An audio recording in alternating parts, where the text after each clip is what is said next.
Wrong number वाला प्यार episode 33। Shyam ji light bill लेकर कॉर्पोरेशन पहुंच गए थे। उनके अंदर बहुत गुस्सा भरा था कि उनके नाम पर पहली बार 48,000 का बिल आया है। वह पूरी तरह बौखला उठे थे और उन्होंने मन में सोच लिया था कि जाते ही वहां पर बवाल मचा देंगे। जब वे लाइट बिल लेकर कंप्लेंट काउंटर पर पहुंचे तो उन्होंने तेज आवाज में कहा, ये लाइट बिल किसका है जो मेरे नाम पर छाप दिया गया है? उन लोगों को तो रात को ही पता चल गया था इसे कैसे निपटना है, इसलिए जो कंप्लेंट काउंटर पर आदमी बैठा था वह श्याम जी को सच सच तो नहीं बता सकता, जिसके चलते उसने बातें बनाते हुए श्याम जी को समझाते हुए कहा, मिस्टर मुखर्जी देखिए, हमसे गलती से प्रिंट हो गया है। वह क्या है, ऑफिस में नया बंदा आया हुआ है, ये सब उससे गलती से हुआ है। वह आदमी अपनी गलती मान रहा था, इसलिए श्याम जी उसे बड़े ध्यान से सुन रहे थे और उनको इस तरह सुनाता देख वह आदमी ने अपनी बातों में फंसाते हुए आगे कहा, उसने आपकी बिल में गलती नहीं किया बल्कि न जाने कितनों के बिल में गलती कर चुका है। कल से हम लोग न जाने कितने लोगों का बिल कैंसिल कर चुके हैं।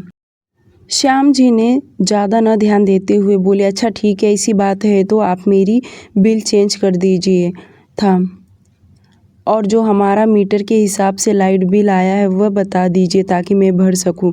वह आदमी ने हाथ जोड़ते हुए कहा, जी जी।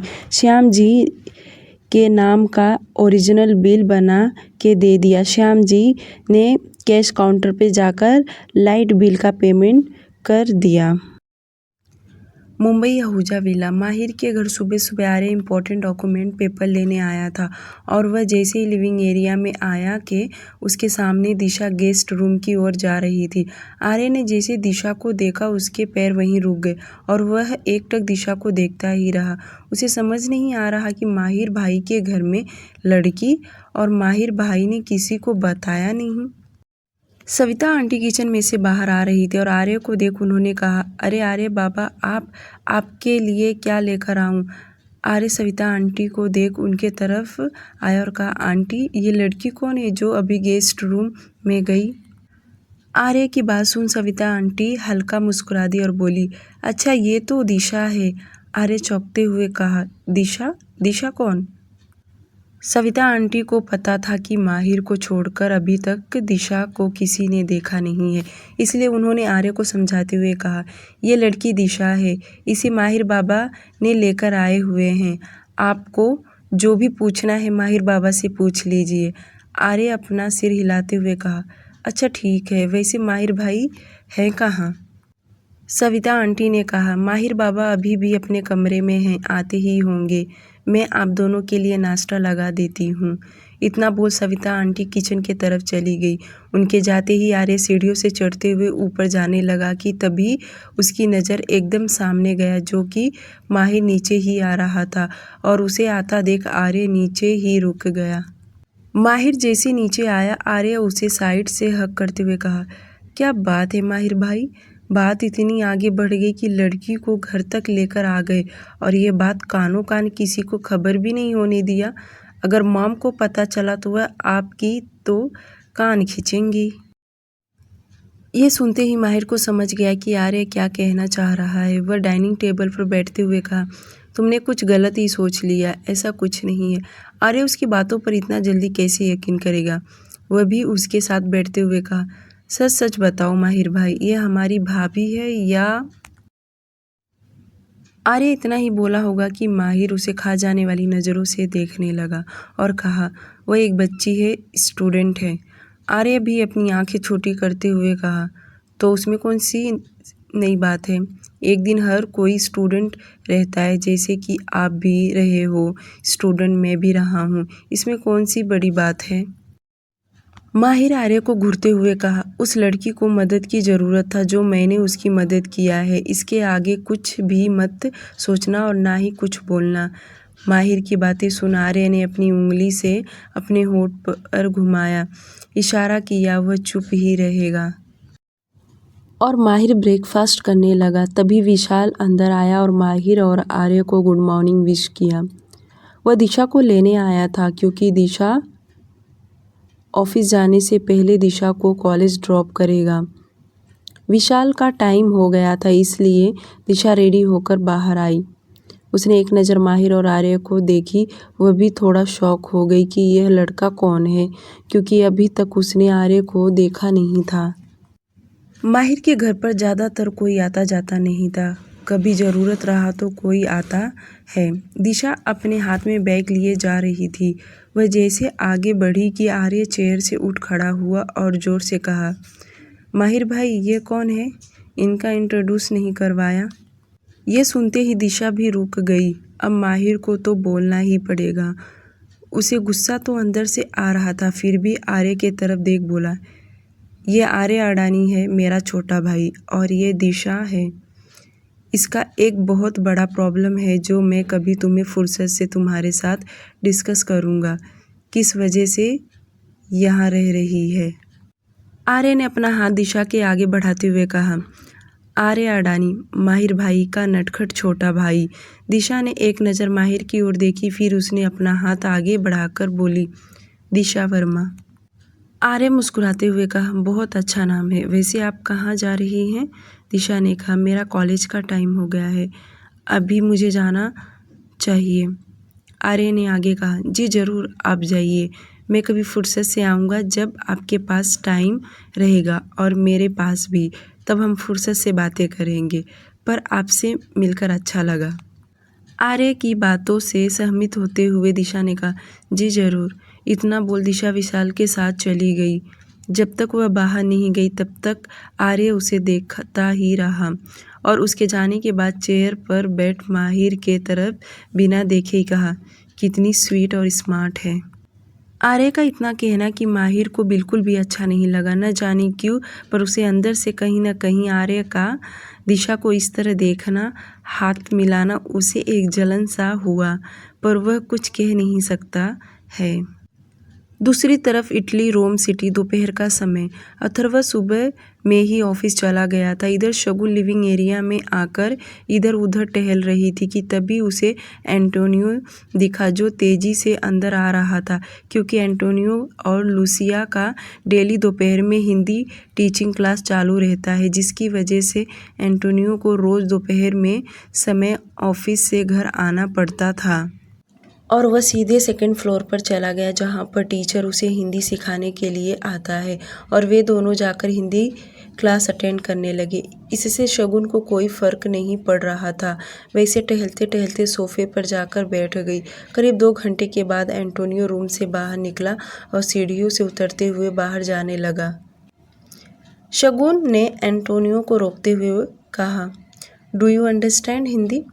शगुन की बातें सुन एंटोनियो हल्का मुस्कुराते हुए कहा, जी मैडम। उसके मुंह से जी मैडम सुनते ही शगुन हंसने लगी, क्योंकि उसके मुंह से बहुत अजीब लग रहा था, और पर वह ट्राई तो कर रहा था हिंदी बोलने के लिए, और वह दोनों बातें करते हुए लिविंग एरिया में आ गए। और यूं ही धीरे धीरे चलते चलते जहां एंटोनियो ने अपना कार पार्क किया था वहां पर दोनों आ गए, क्योंकि वे दोनों हिंदी में कुछ ट्रांसलेट एक दूसरे से कर रहे थे। एंटोनियो जो अपनी जेब से कार का की निकाला और कार ऑन किया, और जैसे उसने कार का फ्रंट डोर ओपन किया कि उसका मोबाइल रिंग करने लगा, और वह जब जेब से मोबाइल निकाल स्क्रीन पर नाम देखा तो साइड होकर बातें करने लगा। वहीं कार ओपन था तो शगुन के दिमाग में न जाने क्या आया और उसने पीछे का दरवाज़ा खोल उसके अंदर बैठ गई। उसे एंटोनियो ना दिखे, जिस वजह से वह अंदर झुककर बैठ गई। एंटोनियो कंटिन्यू ऐसे 5 मिनट बातें करता रहा। जब उसकी बात फिनिश हुआ तो पीछे मुड़ा तो शगुन उसे दिखाई नहीं दी, तो वह कार में जाकर बैठ गया और कार स्टार्ट कर दिया। इधर एंटोनियो विला से निकलकर जिसका कॉल आया था उससे मिलने रेस्टोरेंट बुलाया था, वह वहां पहुंचते ही कार से बाहर निकला और लॉक करके रेस्टोरेंट के अंदर चला गया। जब कार रुकने की आवाज़ आया तो शगुन थोड़ा सा उठकर ऊपर देखी तो कार एक पार्किंग एरिया में खड़ा था, जो कि खिड़की से दिख रहा था। आसपास में कार ही कार दिखाई दे रहे थे। शगुन ने कार का दरवाज़ा खोलने की कोशिश की, पर वह खुल नहीं रहा था क्योंकि कार लॉक हो चुका था। अब उसका यहाँ से निकल पाना नामुमकिन है। अब शगुन अपने आप को कोसने लगी कि उसे इस तरह से नहीं निकलना चाहिए था। उसे इतना पता भी नहीं था कि कार लॉक रहेगा। उसने इतना तो आगे का सोचा ही नहीं था। अब क्या करे? अब उसे और भी रोना आने लगा। देखते देखते आधा घंटा बीत गया, 1 घंटा बीत गया, पर एंटोनियो आया नहीं और कार धूप में खड़ी होने की वजह से उसे अंदर और भी गर्मी होने लगा और खिड़की से आ रही इतनी तेज़ धूप उसके स्क्रीन पर आग की तरह जल रहा था। देखा जाए तो कार में एसी था, पर शगुन को नहीं पता कैसे चालू करते हैं। वह कार के अंदर कभी इधर तो कभी उधर तो कभी नीचे ऐसे ही बैठ रही थी। अब उसका दम घुटने लगा। सर्वेंट लुसिया ने शगुन को ना देख इधर उधर ढूंढने लगी, पर उसे शगुन कहीं नहीं दिखाई दी। उसने लिविंग एरिया में यहाँ तक कि अथर्व का कमरा भी चेक की, पर उसे शगुन दिखाई नहीं दे रही। जल्दी से बाहर आई और गार्ड को पूछने लगी। गार्ड ने कहा, नहीं, बाहर तो कोई नहीं गया। गेट पर लगा सीसीटीवी कैमरा चेक किया तो कोई आता जाता नहीं दिखा, क्योंकि गार्ड तो कॉन्फिडेंस के साथ कह रहा था कि बाहर कोई नहीं गया। सर्वेंट लुसिया घबराते हुए अथर्व को कॉल की और बता दी कि जब वह हिंदी क्लास अटेंड करने के लिए गई थी तब शगुन मैडम लिविंग एरिया में बैठी थी और जब वह अटेंड करके बाहर आई तब से शगुन मैडम दिखाई नहीं दे रही। ये सुनते ही अथर्व बौखला उठा और गुस्से में कहा, ऐसे कहाँ गायब हो सकती है? आप ठीक से देखिए, अंदर ही कहीं होगी। गार्डन एरिया चेक करो, सभी को कह दो कि अच्छे से चेक करें। अथर्व इतना बोल कॉल कट कर दिया और सर्वेंट लुसिया और गार्ड सभी लोग विला के अंदर शगुन को ढूंढने लगे। इधर ऑफिस में अथर्व ने जल्दी से अपना लैपटॉप ऑन किया तो देखा ना शगुन कमरे में है और ना ही लिविंग एरिया में है, ना बाहर है। उसे कहीं पर भी दिखाई नहीं दे रही थी। वह अपने लैपटॉप पर कंटिन्यू स्क्रॉल करते जा रहा था। वह हर एक जगह पर चेक कर लिया, पर उसे शगुन कहीं पर भी दिखाई नहीं दे रही। तभी उसे याद आया कि सर्वेंट लुसिया ने कहा था कि क्लास अटेंड करने के बाद जब वह बाहर आई तो उसे शगुन दिखाई नहीं दी और उसके पहले वह लिविंग एरिया में बैठी थी। उसी टाइम का कैमरा चेक करने लगा तो देखा जब एंटोनियो बाहर आया तो वह शगुन से बातें किया और शगुन उसके साथ बाहर निकली। ये देख उसकी आंखें फैलते ही जा रहा था और उसने तुरंत बाहर का कैमरा चेक करने लिया तो वह दोनों पार्किंग एरिया की तरफ गए। अथर्व जल्दी से पार्किंग एरिया की तरफ कैमरा ऑन किया तो देखा एंटोनियो ने कार ऑन किया, पर उसी वक्त वह कॉल पर बातें करने लगा और यही मौका था। शगुन जल्दी से कार में बैठ गई। उसकी यह हरकत देख अथर्व पूरी तरह शॉक्ड हो गया।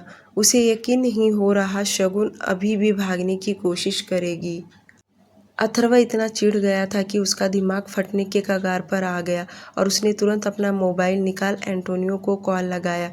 उधर एंटोनियो किसी बिजनेस वाले से ही मिलने गया था। यह बात उसने अथर्व को मैसेज में अपडेट कर दिया था और वह इस वक्त मीटिंग में बिजी था, जिसकी वजह से कॉल रिसीव नहीं किया।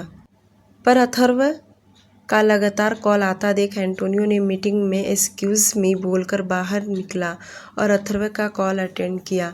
कॉल के दूसरी ओर से अथर्व ने एंटोनियो पर बरसते हुए कहा, तुम इस वक्त कहाँ हो? अथर्व को इतना परेशान देख एंटोनियो ने कहा, बॉस क्या हुआ? मैंने तो आपको बता दिया था कि मैं इस वक्त मिस्टर मेले से सनराइज रेस्टोरेंट मीटिंग अटेंड कर रहा हूँ।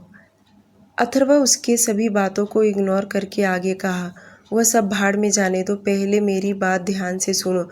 तुम जब कार लेकर विला से बाहर निकले उस कार में शगुन भी निकली। जब तुम कॉल पर बातें कर रहे थे तभी वह तुम्हारे कार में बैठ गई है।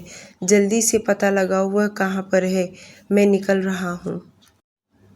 अथर्व की बात सुनकर एंटोनियो पूरी तरह घबरा गया। उसे यकीन नहीं हो रहा कि उसके कार में उसकी बॉस की लिटिल गर्ल बैठी है और उसे जरा भी भनक नहीं लगा। पर यह कैसे हो सकता? एंटोनियो उस पल का याद करने लगा जब वह फ़ोन पर बातें कर रहा था। इसका मतलब उसी वक्त मैडम ने पूरा फ़ायदा उठाया। एंटोनियो कॉल कट नहीं किया और दौड़ते हुए रेस्टोरेंट से बाहर निकला और भागते हुए पार्किंग एरिया में गया। वह इतना तेजी से भाग रहा था जैसे उसके पीछे उसके दुश्मन लगे हो। वह भागते हुए कार के पास आया और बाहर से ही खिड़की के अंदर झांककर देखा तो सच में शगुन अंदर थी और उसकी बहुत बुरी हालत हो चुका था। 2 घंटे के ऊपर हो गए थे उसे इतनी धूप में वह कार में बैठी तप रही थी। एंटोनियो शगुन को देख उसके माथे पर पसीने आने लगे और वह हकलाते हुए अपने बॉस से कहा, बॉस आप सही कह रहे हैं, मैडम कार में ही है। एंटोनियो के मुंह से जैसे सुना कि शगुन कार में है, अथर्व को तसल्ली हो गया। नहीं तो न जाने उसके मन में कई तरह के बुरे बुरे ख्याल आ चुके थे कि यह लड़की गई तो गई कहाँ। इस अनजान शहर में उसे तो यहाँ का कुछ भी पता नहीं है। अथर्व अपने ख्यालों से बाहर आया और एंटोनियो से कहा, तुम जल्दी से उसे वहाँ से लेकर निकलो। मैं ऑफिस से निकल चुका हूँ, कुछ ही देर में पहुँच रहा हूँ। अथर्व इतना बोल के कॉल काट दिया और उसके कॉल काटते ही एंटोनियो ने अपने जेब से की निकाल कर कार ऑन किया और बैक साइड का डोर ओपन किया। उसके डोर ओपन करते ही शगुन जो कार में सोई थी वह अचानक से उठ गई।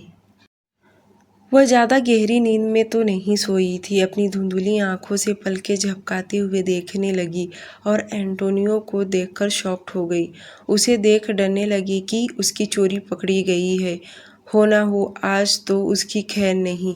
एंटोनियो परेशान होते हुए शगुन की तरफ देख पूछा, मैम आर यू ओके?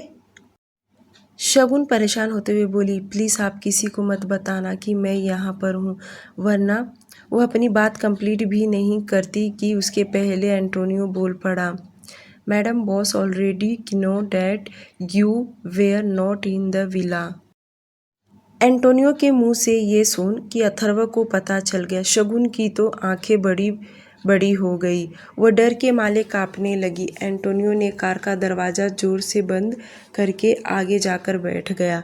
उसने जैसे दरवाज़ा बंद किया कि उसकी आवाज़ से शगुन अपने होश में आई और वह डरते हुए एंटोनियो से बोलने लगी, अब मैं क्या करूं, क्या बताऊं? पर बेचारा एंटोनियो क्या ही कर सकता है।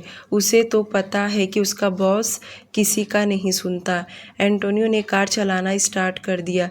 वहीं कार में बैठी शगुन से न रोया जा रहा था और ना ही कुछ कहा जा रहा था। वह टेंशन के मारे वह परेशान हुए जा रही थी। उसका दिमाग काम नहीं कर रहा कि वह खुद को कैसे बचाए। शगुन अपने मन में सोचने लगी कि उसने इतनी बड़ी गलती कैसे कर दी, जबकि उसे पता था कि यहाँ से निकलना मुमकिन ही नहीं नामुमकिन है। फिर कैसे गलती कर सकती हूँ? यही सब सोच कर वह पछताने लगी, पर पछता के क्या फ़ायदा। लगभग आधे घंटे के बाद एंटोनियो का कार विला आ पहुँचा। एंटोनियो ने कार जैसे विला के अंदर एंटर किया, शगुन की हार्ट बीट तेज़ी से बढ़ते जा रहा था और जैसे ही एंटोनियो कार का ब्रेक लगाया कि शगुन अपने होश में आई और वह एकटक विला को ही घूरकर देख रही थी। उसे देख ऐसा लग रहा था मानो वह सांसें लेना ही भूल गई हो। जैसे उसकी नज़र सामने गया तो मानो दंग ही हो गई, क्योंकि कार के सामने एकदम से अथर्व खड़ा था। अथर्व को देख मानना पड़ेगा कि वह इतना जल्दी विला आ पहुंचा है। एंटोनियो ने कार से बाहर निकल पीछे का कार का दरवाज़ा खोला, पर शगुन की हिम्मत नहीं हो रहा था कि वह कार में से बाहर निकले। एंटोनियो अथर्व को ग्रीट करके साइड में जाकर खड़ा हो गया। वहीं अथर्व का चेहरा देखकर यह साफ साफ पता चल रहा था कि वह इस वक्त कितना गुस्से में है। शगुन तो कार में से नहीं निकल रही थी। वहीं अथर्व कार के पास आया और थोड़ा सा नीचे झुककर एक झटके में शगुन का हाथ पकड़ कार में से बाहर निकाल दिया। शगुन रोने लगी पर अथर्व ने उसकी आंखों के तरफ बिल्कुल भी ध्यान नहीं दिया। उसका हाथ पकड़ घसीटते हुए विला के अंदर ले जाने लगा। वह इतनी तेजी से चल रहा था कि शगुन बिल्कुल भी उससे कदम से कदम नहीं मिला पा रही थी। वह लड़खड़ाते हुए विला के अंदर जाने लगी। शगुन उसके हाथ को पकड़ गिड़गिड़ाते हुए माफ़ी मांगने लगी।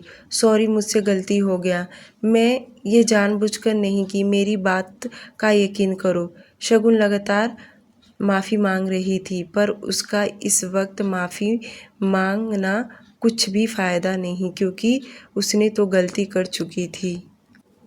अथर्वा उसे घसीटते हुए सेकंड फ्लोर पर लेकर गया। वह एक कमरे के पास उसे ले जा खड़ा किया।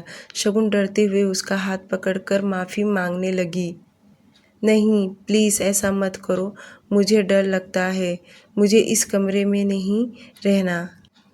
उसे यही लग रहा था कि आज फिर से अथर्व उसे कमरे में बंद कर देगा, जहां उसने पिछली बार उस अंधेरे कमरे में बंद करके रखा था। शगुन लगातार उसे माफ़ी मांग रही थी। अथर्व दांत पीसते हुए कहा, माफ़ी मांगने से पहले तुम्हें सोचना चाहिए था कि तुमने गलती क्यों की। अथर्व जिस तरह से उसे बोल रहा था उसे देख शगुन तो पूरी तरह शॉक्ड हो गई और उसे डरता हुआ देख अथर्व ने आगे कहा, पनिशमेंट तो तुम्हें मिलेगा ही मिलेगा, क्योंकि एक बार नहीं तुमने कई बार गलती कर दी है। शगुन अथर्व का हाथ पकड़ रोते हुए माफ़ी मांगने लगी पर अथर्व का दिल जरा भी नहीं पिघला। उसे तो उसका हाथ पकड़ के कमरे के अंदर लेकर गया और ले जाते हुए ये भी कह रहा था, आज तुम्हें वह पनिशमेंट दूंगा कि तुम जिंदगी भर के लिए याद रखोगी। अथर्व जो बोल रहा था शगुन सुन तो और भी चिल्ला चिल्ला के रोने लगी, पर अथर्व ने उसकी एक न सुना और कमरे के अंदर ले जाते ही उसने स्विच ऑन किया। जो डीम लाइट येलो कलर की लाइट जलने लगी। कमरा पूरी तरह से खाली था, सिर्फ वहां पर एक दो चेयर दिखाई दे रहे थे। अथर्व ने अपना सेल फोन निकाला और तेजा को कॉल लगाया। 2 मिनट में ही तेजा अथर्व के पास आ गया और उसने अपनी आंखों से इशारा किया, जिसका इशारा पाते ही तेजा अपना सिर हिलाकर वहां से चला गया। शगुन उन दोनों को देख रही थी पर उसे नहीं पता कि वह दोनों क्या करने वाले हैं और अथर्व उसका हाथ छोड़कर बाहर आया और शगुन भी उसके पीछे आने लगी, पर अथर्व दांत पीसकर अपनी काली आंखों से घूरकर देखा। उसके इस तरह से देखने से शगुन एकदम डर गई और अथर्व तुरंत कमरे से बाहर आया। आते ही बाहर से दरवाज़ा उसने बंद कर दिया। वहीं शगुन जोर जोर से दरवाज़ा पीटने लगी पर दरवाज़ा तो बाहर से बंद था। 10 मिनट तक शगुन लगातार चिल्लाती रही कि तभी दरवाज़ा खुलने का आवाज़ आया। यह दरवाज़ा बहुत कम ही खुला था कि दरवाजे के पास से कमरे के अंदर स्नेक छोड़ दिया। शगुन का ध्यान अभी तक नीचे नहीं था। वह ऊपर देख रही थी कि शायद कोई कमरे के अंदर आएगा, पर कमरे के अंदर तो कोई नहीं आया। और जैसे उसकी नज़र नीचे गया और उसने सांप को देखा, उसके पूरे शरीर में करंट दौड़ गया। वह इतनी ज़ोर से चिल्लाने लगी और कहाँ भागे उसे समझ नहीं आ रहा था। वह तुरंत चेयर पर चढ़कर खड़ी हुई। अब अपने दोनों हाथ चेहरे पर लगा जोर जोर से चिल्लाने लगी। वह इतना तेज चिल्ला रही थी जैसे उसकी गला फट जाएगा।